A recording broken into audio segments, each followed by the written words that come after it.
Good morning दोस्तों, मैं गगन कुमार गगन चुंबी जी इस क्लास में आपका स्वागत है। बिहार पुलिस सेट सॉल्यूशन हम लोग देख रहे हैं। सेट नंबर है 32। तो चलिए इसका हम लोग सॉल्यूशन करते हैं। ठीक है, पहला क्वेश्चन देखते हैं इसका क्या है। शिवालिक पहाड़ी किस राज्य में स्थित है? देखिए शिवालिक, शिवालिक कहते किसको है? हिमालय को। शिवालिक किसको कहते हैं विद्यार्थी? हिमालय को।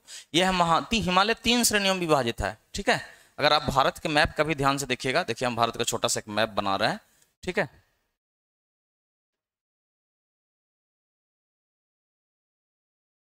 यहाँ से छोटा सा मैप बना रहे हैं। अब ये देखिए, ये जैसे यहाँ पर ये है महान हिमालय, मध्य हिमालय और ये है बाह्य हिमालय। जो तीसरा लाइन बनाया ना, इसी को कहते हैं शिवालिक। इसी को क्या कहते हैं? शिवालिक। देखिए तो इसका विस्तार गुजरात राज्य में होगा। गुजरात इधर एकदम नहीं, महाराष्ट्र इधर एकदम नहीं, आंध्र प्रदेश इधर एकदम नहीं। तो बच कौन सा गया? ऊपर वाला रीजन। ऊपर में ही हिमालय का विस्तार है।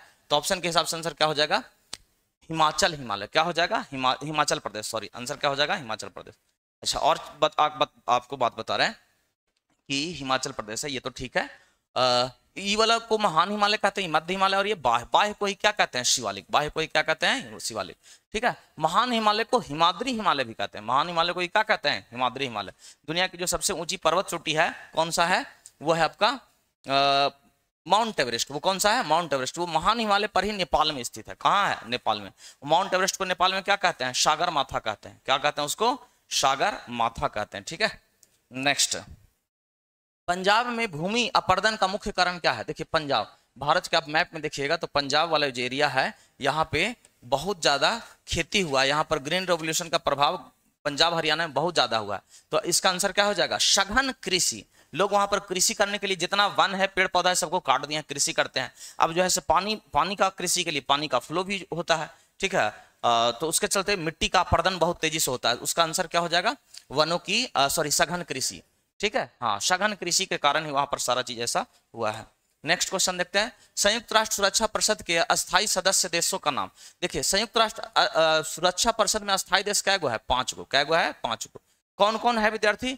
यूएसए है, रूस है, यूके है, फ्रांस है और चीन है। तो आंसर क्या हो जाएगा? डॉग। आंसर इसका क्या हो जाएगा? डॉग। ठीक है, यूएसए, रूस, यूके, फ्रांस और चीन। 1 2 3 4 5। कितना देश है? 5। इन्हीं 5 देशों के पास क्या है? वीटो पावर है। इन्हीं 5 देशों के पास कौन सा शक्ति है? वीटो पावर प्राप्त है विद्यार्थी। ठीक है, चलिए नेक्स्ट क्वेश्चन। जीएसटी के कानून लागू करने वाला पहला राज्य है। जीएसटी कानून हमारे क्या? जीएसटी कैसा टैक्स है? GST goods and services tax. कैसा टैक्स है? अप्रत्यक्ष कर है। अप्रत्यक्ष, एक डायरेक्ट टैक्स होता है, एक अप्रत्यक्ष इनडायरेक्ट टैक्स होता है। प्रत्यक्ष कर उसको कहते हैं, किसको कहेंगे? Direct tax. हाँ समझिएगा, जो व्यक्ति पर कर लगा उसी को देना है, वो किसी दूसरे व्यक्ति पर हस्तांतरित नहीं कर सकता है। डायरेक्ट टैक्स है। इनडायरेक्ट टैक्स लगा किसी और पर, उसको शिफ्ट किसी और पर कर दिया गया। तो जीएसटी कैसा टैक्स है? इनडायरेक्ट टैक्स है। ठीक है, तो इसका आंसर क्या हो जाएगा विद्यार्थी? जीएसटी का कानून लागू करने वाला असम। पहला राज्य कौन है? असम है ना। जीएसटी 3 प्रकार का होता है। कौन कौन? आईजीएसटी, सीजीएसटी और एसजीएसटी है ना। सेंट्रल जीएसटी, स्टेट जीएसटी और इंटीग्रेटेड जीएसटी, याद रखिएगा। ठीक है, जीएसटी में कितने स्लैब है? 5। 0%, 5%, 12%, 18% और सबसे ज्यादा कितना? 28% है ना। जीएसटी किसको खत्म करता है? कास्केडिंग इफेक्ट को खत्म करता है। ठीक है, टैक्स के ऊपर टैक्स लगने वाले प्रभाव को खत्म करता है। नेक्स्ट, भारत की सबसे पुरानी पर्वत श्रृंखला कौन है? अगर सबसे नया पूछे तो सबसे नया में कौन हो जाएगा विद्यार्थी? सबसे नया में हो जाता है आपका क्या? सबसे नया में हो जाता है आपका आंसर हिमालय। सबसे नया पर्वत कौन है? हिमालय। और सबसे पुराना अरावली। ये देखिए यहाँ राजस्थान में है अरावली, ये वाला है अरावली। ठीक है, अरावली की सबसे ऊंची चोटी कौन है? गुरु शिखर। सबसे ऊंची चोटी कौन है? गुरु शिखर। कहाँ है गुरु शिखर? माउंट आबू। कहाँ है? माउंट आबू। तो आंसर क्या हो जाएगा? अरावली। आंसर क्या हो जाएगा? अरावली। स्पष्ट है, भारत की सबसे पुरानी पर्वत श्रृंखला कौन है? अरावली। नेक्स्ट, दास कैपिटल के लेखक कौन है? ये देखिए बहुत फेमस किताब है। दास कैपिटल के लेखक कौन है? रूसो। कौन है? सॉरी, रूसो नहीं विद्यार्थी, कार्ल मार्क्स। दास कैपिटल के लेखक कौन है? Karl Marx. ठीक है, और अगर यही पूछ देता कि आपका इंडिका के लेखक कौन है, तब इंडिका के लेखक मेगास्थनीज। मेगास्थनीज। ठीक है, मेगास्थनीज। ठीक है,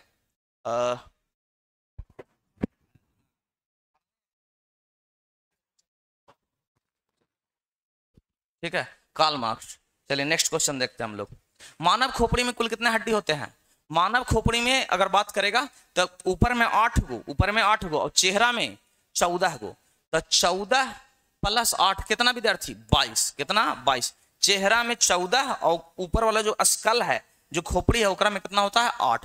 कान में क्या गो होता है 6 गो, कान में क्या गो होता है, तो अगर कान में 6 और जोड़ दे तो कितना हो जाएगा 2228। और एक वो यहाँ पर होता है हाइड बोन, एक यहाँ पर क्या होता है हाइड बोन, तो एक और जोड़ दे तो क्या हो जाएगा 29। यानी कि पूरा इतना मूड़ी में, अगर इतना मूड़ी में कितना हड्डी होता है 29, लेकिन यहाँ कह रहा है खोपड़ी, खोपड़ी में इसे 8 हड्डी होता है, कितना होता है 8, लेकिन चूंकि यहाँ पर ऑप्शन में 8 नहीं दिया है तो ऑप्शन के हिसाब से आपको क्या मानना पड़ेगा 22। किसको किसको काउंट कर लिया, चेहरा वाला और ये वाला, ये दोनों हड्डी को काउंट कर लिया, तो आंसर क्या हो जाएगा एप्पल।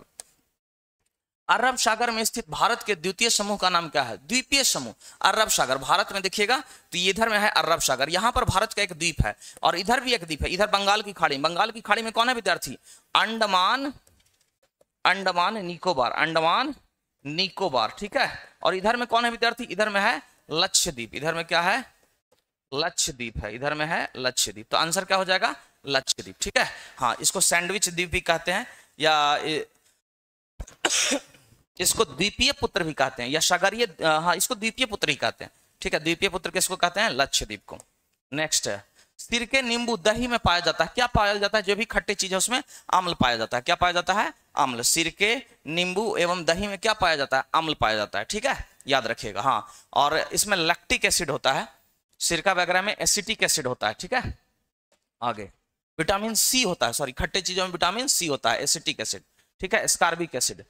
बौद्ध धर्म के संस्थापक, बौद्ध धर्म के संस्थापक कौन है विद्यार्थी, गौतम बुद्ध, ठीक है। गौतम बुद्ध को ज्ञान प्राप्त कहाँ हुआ था, बोध गया के उरुवेला में, कहाँ, बोध गया के उरुवेला में। किस वृक्ष के नीचे हुआ था, पीपल वृक्ष के नीचे, किस वृक्ष के नीचे, पीपल वृक्ष के नीचे प्राप्त हुआ था, ठीक है। अच्छा, और चीजों को समझिए, किस नदी के किनारे, निरंजना नदी के किनारे। गांव का नाम क्या था, उरुवेला, ठीक है। हाँ, बोधि वृक्ष को कौन कटवाया था, शशांक, जो शैव धर्म का अनुयायी था। ये सब क्वेश्चन, गौतम बुद्ध के बचपन का नाम क्या था, सिद्धार्थ, ठीक है।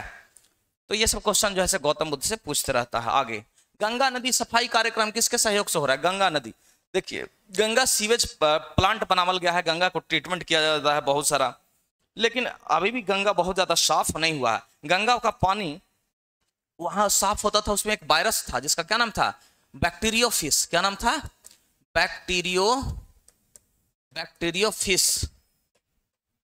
नामक वायरस पाया जाता था, जो दिन प्रतिदिन गंगा में विलुप्त होते जा रहा है। अब पहले गंगा के आदमी लोग पानी लाते थे और लंबे समय तक साल, 1.5 साल, 2 साल तक रहते थे, उसमें कोई कीटाणु नहीं होता था। क्यों नहीं होता था, उसमें बैक्टीरियोफिस पाया जाता था नामक एक जीवाणु था, जो उसको क्या कर जाता था, खा जाता था, हाँ खा जाता था। तो इसका आंसर क्या हो जाएगा विद्यार्थी, सॉरी ध्यान से देखिएगा, इसका आंसर जर्मनी हो जाएगा। किसके साथ हम लोग सफाई अभियान कर रहे हैं, जर्मनी के साथ, ठीक है। उसमें आंसर लगता है कि ब्रिटेन लगा हुआ था, हाँ जर्मनी है, आंसर क्या हो जाएगा जर्मनी। जर्मनी में कौन सी नदी है, राइन नदी है, कौन सी नदी है, राइन नदी, ठीक है। हाँ, राइन नदी सबसे मतलब कभी प्रदूषित था, अभी बहुत साफ नदी हो गया। नेक्स्ट है, निम्नलिखित उपायों में से जो भारत के भुगतान की स्थिति के संतुलन को सुधारने में मदद नहीं कर सकता, क्या, निर्यात पर उच्च शुल्क लगाकर। अगर आप एक्सपोर्ट पर हाई टैक्स लगाइएगा तो इससे आपका कभी भी संतुलन का स्थिति पैदा नहीं होगा, ठीक है। हाँ, इससे आपका बीओपी, आपको पढ़ाए हैं बीओपी, इकोनॉमिक्स पढ़ाते हैं, balance of payment, balance of payment, ठीक है। आयात निर्यात को बराबर करने के लिए इसको किया जाता है बीओपी, बैलेंस ऑफ पेमेंट। आगे, ब्रिटिश शासन के दौरान भारतीय हस्तशिल्पों के क्षय का प्रमुख कारण क्या है। देखिए, भारतीय हस्तशिल्प या हस्तकला खत्म हो गया, क्यों खत्म हो गया, कम कीमत वाली मशीन बनाया, भेदभावपूर्ण टैरिफ नीति, क्या आंसर इसका हो जाएगा, ये दोनों हो जाएगा, दोनों कारण हो गया। एक तो कम कीमत पर नए नए मशीन आ गया, जो हाथ से कारीगरी होता था उससे बेहतर कारीगरी अब मशीनों से होने लगा, और दूसरा है कि टैरिफ का भी है, ठीक है। टैरिफ बहुत बड़ा इशू है, टैरिफ आपको पढ़ाते हैं कि एक देश का सामान जब दूसरे देश में जाता है तो टैक्स लगा दिया जाता है, तो इसके चलते चीजें हाथ से बना हुआ चीज और महंगा हो जाता है, तो लोग उसको खरीदने से बचते हैं, कतराते हैं। तो आंसर क्या हो जाएगा, दोनों, ठीक है। नेक्स्ट क्वेश्चन देखते हैं, क्षेत्रफल की दृष्टि से भारत का सबसे बड़ा राज्य कौन है, बहुत बढ़िया क्वेश्चन है, सबसे बड़ा राज्य कौन हो जाएगा, राजस्थान। अगर जनसंख्या में पूछता था, अगर यही क्वेश्चन रहता कि जनसंख्या में सबसे बड़ा राज्य है तो कौन हो जाएगा, आंसर में क्या, आंसर में हो जाता यूपी, क्या हो जाएगा यूपी, ठीक है। क्षेत्रफल में सबसे कौन है आपका, क्षेत्रफल में सबसे छोटा राज्य कौन हो जाएगा, सबसे छोटा हो जाएगा गोवा, सबसे छोटा गोवा में। और जनसंख्या में सबसे छोटा कौन हो जाएगा, सबसे छोटा जनसंख्या में हो जाएगा सिक्किम, कौन हो जाएगा, सिक्किम, ठीक है। चलिए नेक्स्ट, देश का सबसे बड़ा सार्वजनिक क्षेत्र का संगठन है, कौन है, सार्वजनिक क्षेत्र में देश का, सार्वजनिक क्षेत्र माने सरकारी क्षेत्र, सबसे बड़ा क्षेत्र कौन हो जाएगा? रेलवे। अभी पिछले सेट में भी आया था, सबसे बड़ा सरकारी नियोक्ता कौन है? रेलवे में है, ठीक है। हाँ, डिफेंस के बाद सबसे ज्यादा कर्मचारी रेलवे में काम करते हैं, डिफेंस के बाद अगर बात करें तो रेलवे में। वैश्वीकरण से क्या तात्पर्य है? ठीक है, वैश्वीकरण आपको बताते हैं एलपीजी, लिबराइजेशन, प्राइवेटाइजेशन और ग्लोबलाइजेशन, उदारीकरण, निजीकरण और वैश्वीकरण। वैश्वीकरण का मतलब होता है पूरा दुनिया एक दूसरे से कनेक्ट हो जाता है, तो इसका आंसर क्या हो जाएगा? ठीक है, हाँ, अपनी अर्थव्यवस्था विश्व अर्थव्यवस्था के साथ क्या कर लेना? जोड़ लेना, ठीक है। इसी को क्या कहते हैं? ग्लोबलाइजेशन या वैश्वीकरण। पूरा दुनिया का एक्सेस करना अपने पास वैश्वीकरण कहलाता है, ठीक है। भ्रष्टाचार को नियंत्रण करने के लिए भारत सरकार का संगठन है, भ्रष्टाचार को नियंत्रण करने के लिए, ठीक है। हाँ, देखिए ये इसको नियंत्रण करने के लिए भारत सरकार का संगठन है, क्या है? केंद्रीय सतर्कता आयोग, ठीक है। जो सरकारी कर्मचारी हैं, कभी देखिएगा जैसे जो प्राइवेट आदमी है उन पर सीबीआई का छापा होता है, क्या किसका छापा होता है? सीबीआई का, या हाँ, लेकिन जो सरकारी आदमी है उस पर देखिएगा ईडी का छापा पड़ता है, ठीक है। इन्फोर्समेंट डिपार्टमेंट, सतर्कता आयोग, ठीक है, केंद्रीय सतर्कता आयोग, ठीक है। तो याद रखिएगा केंद्रीय सतर्कता आयोग, ईडी। वसीय पदार्थ ज्यादा खाने से क्या हो जाता है? वजन क्या हो जाएगा? बढ़ जाएगा, ओबेसिटी हो जाता है। क्या हो जाता है? ओबेसिटी। ओबेसिटी को मोटापा कहते हैं, क्या कहते हैं? मोटापा अपने आप में एक बीमारी है, ठीक है। अगर कोई व्यक्ति बार बार कहते हैं कि शरीर के प्रति लोगों को ध्यान देना चाहिए, इसमें ओबेसिटी है कि सबसे अपने आप में क्या है? बीमारी है। नेक्स्ट, कर्क रेखा किस राज्य से होकर नहीं गुजरती? कर्क रेखा भारत के 8 राज्यों से गुजरती। कितने राज्यों से? आप लोग ट्रिक पढ़े होंगे, मित्र पर गमछा झाड़, ठीक है। राजस्थान से जाती है, छत्तीसगढ़ से जाती है, त्रिपुरा से जाती है, मिजोरम से जाती है, झारखंड से जाती है, मध्य प्रदेश से जाती है, नहीं जाती है कहां से? उड़ीसा से। कहां से नहीं जाती है? उड़ीसा से। तो आंसर क्या हो जाएगा? उड़ीसा, है ना। ये कितना डिग्री को हम लोग बोलते हैं? 23.5 डिग्री। 23.5 डिग्री रेखा को और क्या कहते हैं हम लोग? इसको और हम लोग कहते हैं कर्क रेखा। क्या कहते हैं? कर्क रेखा इसको कहते हैं, ठीक है। चलिए नेक्स्ट, उत्तराखंड, उत्तर प्रदेश, बिहार, पश्चिम बंगाल और सिक्किम की सीमाएं किस देश से मिलती है? देखिए हमेशा आपको हम कल भी बताए हैं, ये सब जो है कल ज्योग्राफी वाले बैच में हम इस पर चर्चा भी किए हैं, आज देखिए इससे क्वेश्चन भी आ गया है, ठीक है। यहाँ पे है नेपाल देश। यहाँ पर कौन सा देश है? नेपाल। इसकी सीमा उत्तराखंड, यूपी, बिहार, पश्चिम बंगाल, सिक्किम से लगती है। वहीं अगर भूटान का बात करें तो भूटान की सीमा किससे लगती है? सिक्किम, पश्चिम बंगाल, सॉरी पश्चिम बंगाल नहीं, भूटान का सीमा किससे लगता है? सिक्किम से, पश्चिम बंगाल से, असम से और अरुणाचल प्रदेश। देखिए भूटान का सीमा सिक्किम, पश्चिम बंगाल, असम, अरुणाचल प्रदेश। म्यांमार की सीमा पूछ देता, अरुणाचल प्रदेश, नागालैंड, मणिपुर, मिजोरम, ठीक है। पश्चिम बंगाल की पूछ दे कि पश्चिम बांग्लादेश की सीमा कितने राज्यों से लगती है? 5 राज्य। कौन कौन? पश्चिम बंगाल, उसके बाद आप आगे बढ़िएगा तो हो जाएगा कौन? असम, पश्चिम बंगाल, पश्चिम, एक खत्म हो जाओ, कहां से जाएगा? आओ, एक क्या हो गया इसको? अच्छा इसी पर देख लो। पश्चिम बंगाल का अगर बात करते हैं तो किस पर लगेगा? पश्चिम बंगाल। बांग्लादेश की सीमा किससे? पश्चिम बंगाल से, असम से, मेघालय से, त्रिपुरा से और मिजोरम से, ठीक है। पाकिस्तान की सीमा किससे लगता है विद्यार्थी? तो लद्दाख से, जम्मू कश्मीर से, पंजाब से, गुजरात से, राजस्थान से, ठीक है। तो इस प्रकार का क्वेश्चन बनाते रहता है, ठीक है, याद रखिएगा। भारत में पहली बार रेलवे, तो इसका आंसर क्या हो जाएगा? नेपाल। इसका आंसर क्या हो जाएगा? इसका आंसर हो जाएगा नहीं लगती है कर्क रेखा की सीमा, तो उड़ीसा। और इसके बाद 22 नंबर क्वेश्चन कहां गया? भारत में पहली बार रेलवे टर्मिनल कौन सी है? बोरोबंदर, ठीक है, या बोरबंदर कहाँ है? मुंबई में, गुजरात में। बोरबंदर कहाँ है? गुजरात में। रेलवे टर्मिनल किसको कहते हैं? वैसा जगह जैसे आप गया जंक्शन पर गए होंगे तो एक तरफ से ट्रेन आती है, दूसरी ट्रेन चली जाती है, इसको कहते हैं कुछ जंक्शन। टर्मिनल उसको कहते हैं जहां पर ट्रेन लास्ट हो जाती है। तो पहला टर्मिनल कौन है आपका? बोरोबंदर, ठीक है। नेक्स्ट, दक्षिण पश्चिम मानसून के समय आर्द्र पवनें कहां बहती है? समुद्र से स्थल की ओर। दक्षिण पश्चिम मानसून जो हमारे यहाँ आता है तो इसमें आर्द्र पवनें किधर से बहती है? देखिएगा समुद्र से स्थल की ओर। किधर से किधर? समुद्र से स्थल की ओर बहती है, ठीक है। नेक्स्ट, हीराकुंड परियोजना किस नदी पर है? किस नदी पर है? महानदी पर। हीराकुंड परियोजना किस नदी पर है? महानदी पर, ठीक है। आज भी इसके पहले वाला सेट में भी डिस्कशन किए थे हम, अभी भी है। और भाखड़ा नांगल बांध अगर पूछ देगा तब, सॉरी दामोदर नदी घाटी परियोजना दामोदर नदी पर, ठीक है। हाँ आगे बढ़ते हैं हम लोग। वनों के वितरण को दिखाने वाला मानचित्र है क्या? वनों के वितरण कौन सा है? हाँ उसको कहते हैं थीमेटिक मैप। क्या कहते हैं? थीमेटिक मैप कहते हैं विद्यार्थी। तो आंसर क्या हो जाएगा? बॉल। कौन सी 2 नदी अरब सागर में गिरती है? अरब सागर में यहाँ पर कई एक बार बताए हैं यहाँ पर, और ये दोनों के दोनों डेल्टा नहीं बनाती है। कौन सी नदी हो जाएगी? नर्मदा और ताप्ती नदी। नर्मदा और ताप्ती नदी, ठीक है। हाँ, एग्रोएस्ट्रोलॉजी किसका अध्ययन है? एग्रो एस्ट्रोलॉजी किसका? घास का। घास का अध्ययन क्या कहलाता है? एग्रो एस्ट्रोलॉजी, ठीक है। नेक्स्ट, निम्नलिखित में से कौन सा किसानों के लिए कल्याणकारी योजना नहीं है? किसान के लिए कल्याणकारी योजना नहीं है। कर्मचारी रेफरल योजना, ये कर्मचारी से संबंधित है, कहीं से भी किसान से संबंधित है नहीं, तो आंसर क्या हो जाएगा? डॉग। आंसर क्या हो जाएगा? डॉग। राजनीति से धर्म कभी अलग नहीं हो सकता, यह शब्द किसने कहा? ये देखो, राजनीति और धर्म साथ साथ चलते हैं, ये शब्द जो है से महात्मा गांधी के द्वारा दिया गया है। आप सब जगह देखिएगा कि राजनीति का एंटर जो है से धर्म जो है, धार्मिक रूप से लोग जो है से अभी पॉलिटिक्स में आ रहे हैं, ठीक है। हाँ, तो याद रखिएगा, ये बहुत पहले का स्टेटमेंट है, महात्मा गांधी का है। शिक्षा का अधिकार अधिनियम भारत में कब लागू हुआ? शिक्षा का अधिकार जैसे 2009 में लागू हुआ है। आगे, 3 ओर से सागरों से घिरा हुआ भूभाग, जैसे देखिए भारत का भूभाग देखिए, तो ये 3 ओर से पानी से घिरा हुआ, इधर भी पानी है, इधर भी पानी है, इधर भी पानी है, तो इसको क्या कहते हैं? इसको कहते हैं प्रायद्वीप। इसको क्या कहते हैं? प्रायद्वीप कहते हैं विद्यार्थी। 3 ओर से घिरा हुआ जो जगह होता है उसको प्रायद्वीप कहते हैं, ठीक है। आगे, लोकतंत्र का सबसे बुनियादी परिणाम क्या है? इसमें होना चाहिए नागरिकों के प्रति जवाबदेही, जनता के द्वारा जनता के लिए, अब्राहम लिंकन। तो जो है से जनता के प्रति जो रिस्पॉन्सिबिलिटी होता है वो सबसे बड़ा इशू है, उसी को क्या कहते हैं? नागरिकों के प्रति जवाबदेही। नेक्स्ट, भारतीय अर्थव्यवस्था में परिवहन का मुख्य साधन क्या है? रोडवेज, ठीक है। सबसे ज्यादा जो हम लोग हमारे यहाँ पूरे भारत एक दूसरे से कनेक्ट है, सड़क के माध्यम से कनेक्ट है। दिन प्रतिदिन रेलवे लाइन बिछाया जा रहा है, एयरपोर्ट का भी व्यवस्था किया जा रहा है, लेकिन सबसे ज्यादा हमारे यहाँ जो व्यवस्था है वो है रोडवेज का। किसान कॉल सेंटर कब बनाया गया? किसान कॉल सेंटर जनवरी 2004 में विद्यार्थी, जनवरी 2004। किसानों के समस्याओं के निदान के लिए अलग से, जैसे आपको सुनते होंगे कि आपको जैसे मोबाइल है या टीवी है, लैपटॉप है, इसके लिए इंक्वायरी सेंटर होता है, इसीलिए इसका भी कॉल सेंटर बनाया गया है जनवरी 2004 में।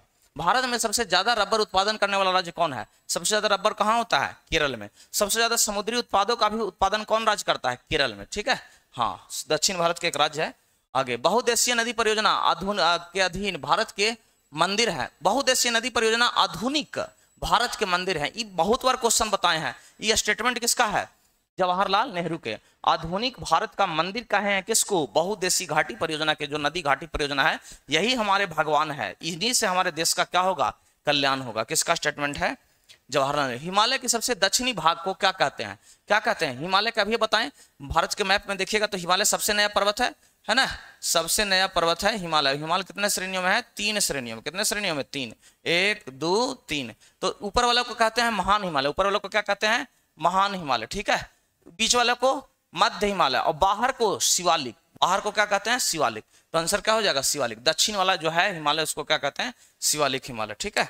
आगे, उपभोक्ता सुरक्षा कानून 1968 क्यों बनाया गया? क्यों? उपभोक्ताओं के ठग से बचाया जा सके, सही बात है। सुरक्षा के अधिकार प्राप्त हो, सही प्राप्त है।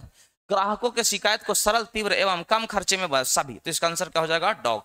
सारे चीजों को मद्देनजर में देख करके बनाया गया था उपभोक्ता सुरक्षा कानून 1986। आर्यभट्ट एक महान क्या थे? खगोल शास्त्री थे। क्या थे विद्यार्थी? खगोल शास्त्री थे, जिन्होंने शून्य का आविष्कार किया था। खगोल जो ऊपर अंतरिक्ष है, इससे लेकर के रिसर्च करते थे ये, ठीक है। चलिए आगे, विद्युत प्रतिरोध को मापन के लिए इकाई है। विद्युत प्रतिरोध के मापन की इकाई क्या है? ओम। क्या हो जाएगा आंसर? ओम, ठीक है। हाँ, तो बॉल आंसर हो जाएगा। बढ़िया क्वेश्चन है। सतत पोषणीय विकास से क्या है? सतत पोषणीय विकास, सस्टेनेबल डेवलपमेंट। सस्टेनेबल डेवलपमेंट उस डेवलपमेंट को कहते हैं जिसमें पर्यावरण का नुकसान नहीं है। जैसे हम पूरा विकास तो कर लिए, लेकिन सब पेड़ काट लिए, सब नदी सुखा दिए, ठीक है, तो पर्यावरण पोल्यूटेड कर दिए, तो नहीं। विकास ऐसा होना चाहिए जिससे इकोलॉजिकल हानि ना हो, आने वाला जो पीढ़ी है उसको बढ़िया साफ पर्यावरण मिले। तो क्या हो जाएगा? विकास जिसमें पर्यावरण की कहीं कोई हानि ना पहुंचे। आंसर क्या हो जाएगा? कैट। आगे, पोलियो तथा चेचक के बीमारी होने का मुख्य कारण क्या है? पोलियो चेचक किसके कारण होता है? विषाणु के कारण। अगर पूछ देता मलेरिया किसके कारण होता है? प्रोटोजोआ। मलेरिया किसके कारण होता है? प्रोटोजोआ के कारण होता है, ठीक है। चलिए नेक्स्ट, इनमें से कौन मछली नहीं है? व्हेल मछली नहीं है। व्हेल क्या है? एक स्तनधारी है। व्हेल क्या है? एक स्तनधारी है जीव, स्तनधारी जीव है, ठीक है। व्हेल जो है मछली नहीं है, ठीक है। बहुत बढ़िया विद्यार्थी। बाकी है पानी, दुनिया का सबसे बड़ा, जो अभी दुनिया का सबसे बड़ा जीव है वो व्हेल है। सबसे बड़ा भी जीव कौन है? व्हेल, पानी का है। और अगर स्थलीय बात करेंगे तो हाथी है, स्थल पर बात करें तो हाथी। पानी को रोगाणु मुक्त करने के लिए उपयोग में की जाने वाली रसायन क्या है? क्लोरीन है और ओजोन, दोनों है। तो आंसर क्या हो जाएगा? कैट, ठीक है। हाँ, देखिए आपके यहाँ जो पानी आता है सप्लाई वाटर, उसका पानी पी के देखिएगा, उसका फ्लेवर थोड़ा सा अजीब महसूस होगा। क्यों अजीब महसूस होता है? क्योंकि उसमें क्या रहता है, पानी को रोगाणु मुक्त करने के लिए उपयोग किया जाता है, किया जाने वाला रसायन कौन है, क्लोरीन रहता है, उसमें क्लोरीन रहता है। हालांकि ऑप्शन के हिसाब से दोनों हो जाएगा। उत्तक जो पौधे को जल परिवहन में मदद करता है, जल पहुंचाएगा जाइलम, जल का क्या होता है जाइलम। और अगर भोजन परिवहन करने का काम कौन करता है, फ्लोएम। जल जाइलम, जा से जल और जा से जाइलम, तो आंसर क्या हो जाएगा बॉल, आंसर क्या हो जाएगा बॉल। नेक्स्ट, परमाणु के केंद्रक के चारों ओर वृत्ताकार पथ में इलेक्ट्रॉन बिना ऊर्जा खोए घूमता है, यह किस वैज्ञानिक ने थ्योरी दी, अभी बताएं। यह बोर का थ्योरी है, किसका थ्योरी है, बोर का, कि आउटर मोस्ट ऑर्बिट में जो है से इलेक्ट्रॉन घूमते रहता है, पहला ऑर्बिट में 2 गो, सेकंड ऑर्बिट में कै गो 8 गो। तो ये किसका, बोरबरी मॉडल इसको कहते हैं, कौन सा मॉडल कहते हैं, बोरबरी मॉडल, ठीक है। नेक्स्ट, परमाणु ऊर्जा पैदा करने के लिए किस खनिज का उपयोग किया जाता है, परमाणु ऊर्जा है तो इसमें किसका प्रयोग होता है, यूरेनियम का, किसका प्रयोग होता है, यूरेनियम का विद्यार्थी, ठीक है, हाँ याद रखिएगा। नेक्स्ट, एक आदर्श ईंधन है, आदर्श ईंधन क्या है, जो सस्ता होना चाहिए, कम प्रदूषण फैलाने वाला होना चाहिए, उच्च उसमें मान होना चाहिए, तो आंसर क्या हो जाएगा डॉग। सारा चीज होगा तब उसको क्या कहेंगे, आदर्श ईंधन। जब एक बस अचानक चलना शुरू करता है तो बस के अंदर बैठे व्यक्ति या यात्रियों के पीछे की तरफ धक्का लगता है, यह उदाहरण न्यूटन के किस नियम को दर्शाता है, कौन सा नियम है विद्यार्थी, न्यूटन के गति का पहला नियम। इसी को कौन सा नियम कहते हैं, जड़त्व का नियम, क्या कहते हैं इसी को, जड़त्व का नियम। क्या होता है पहला नियम या जड़त्व का नियम, यदि कोई व्यक्ति गतिमान है, कोई भी वस्तु, खगोल का कोई भी पिंड यदि गतिमान है तो वह गति में रहना चाहेगा, और यदि वह रुका हुआ है तो रुका हुआ रहना चाहेगा। इसी को कहते हैं जड़त्व का नियम, या इसी को मोमेंट ऑफ इनर्शिया, या इसी को कहते हैं न्यूटन का पहला नियम। यदि इसको अगर आप करिएगा तो विरोध करता है, ठीक है, उसके स्थिति में परिवर्तन करिएगा। तो दो निकायों के बीच गुरुत्वाकर्षण बल क्या होता है, हमेशा आकर्षक होता है, हमेशा क्या होता है, आकर्षक होता है, ठीक है। चलिए, वह कौन सा मुख्य कारण था जिससे सहीकरण का स्वरूप का गहरा प्रभाव पड़ा, शहरीकरण है, यहां पर क्या हो जाएगा, शहरीकरण, शहरीकरण के प्रभाव के स्वरूप पर गहरा प्रभाव पड़ा। औद्योगिकरण, आंसर क्या हो जाएगा औद्योग, उद्योगों के विकास से ही शहरों का विकास हुआ, जैसे जैसे तेजी से औद्योगिकरण हुआ शहरों का विकास क्या हो गया, काफी तेजी से हो गया, तो आंसर क्या हो जाएगा एप्पल, आंसर इसका क्या होगा एप्पल। केचुआ में श्वसन अंग का नाम बताइए, केचुआ में श्वसन त्वचा से होता है, किससे होता है, त्वचा से, तो आंसर क्या हो जाएगा कैट। मछली में श्वसन किससे होता है, गिल्स से। मानव में किससे होता है, फेफड़ा से। वह गुण जिस कारण कोई पदार्थ वायुमंडल की नमी सोख लेता है, क्या है करता है, सोख लेता है, क्या कहलाएगा, प्रस्वेदन, क्या कहलाएगा, प्रस्वेदन। निम्न में अधातु है, निम्न में कौन सा धातु है विद्यार्थी, फ्लोरीन, Fl होगा, F सही है, ठीक है, फ्लोरीन, कैट, ये अधातु है, ठीक है। कोबाल्ट है, Fe लोहा है, Na सोडियम है, सब धातु है, तो आंसर क्या हो जाएगा F फ्लोरीन। गतिज ऊर्जा का एक उदाहरण है का चलता हुआ कार, ठीक है। विद्युत क्षेत्र में एक चार्ज गन, सही है। खिंचाव मुक्त रबड़ बैंड, सही है, तो आंसर क्या हो जाएगा सभी, उपयुक्त सभी, सब। गतिज ऊर्जा का एक उदाहरण है, अच्छा एक मिनट, खींचा हुआ मुक्त रबड़, ओकरा में स्थितिज ऊर्जा होता है, ठीक है, इसमें स्थितिज ऊर्जा हो जाता है विद्यार्थी, स्थितिज ऊर्जा, खिंचाव मुक्त रबड़ बैंक, खिंचाव मुक्त रबड़ बैंक, ठीक है, सही है विद्यार्थी, आंसर क्या हो जाएगा सही है, सब में गतिज ऊर्जा है। पिष्ट के द्वारा शर्करा का एल्कोहल में बदलना कहलाता है, क्या कहलाता है, किण्वन कहते हैं कि पाशीकरण कहते हैं कि एल्कोहलिज्म कहते हैं। पिष्ट के द्वारा शर्करा का एल्कोहल में बदलना क्या कहलाता है,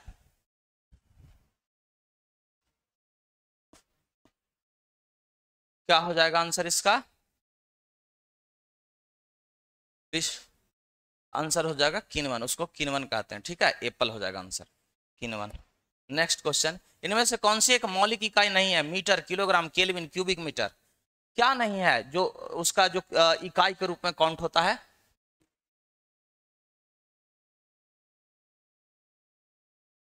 क्यूबिक मीटर ये नहीं है, ठीक है, ये घन वगैरह मापने का तरीका हो जाएगा, ठीक है, तो ये नहीं होगा।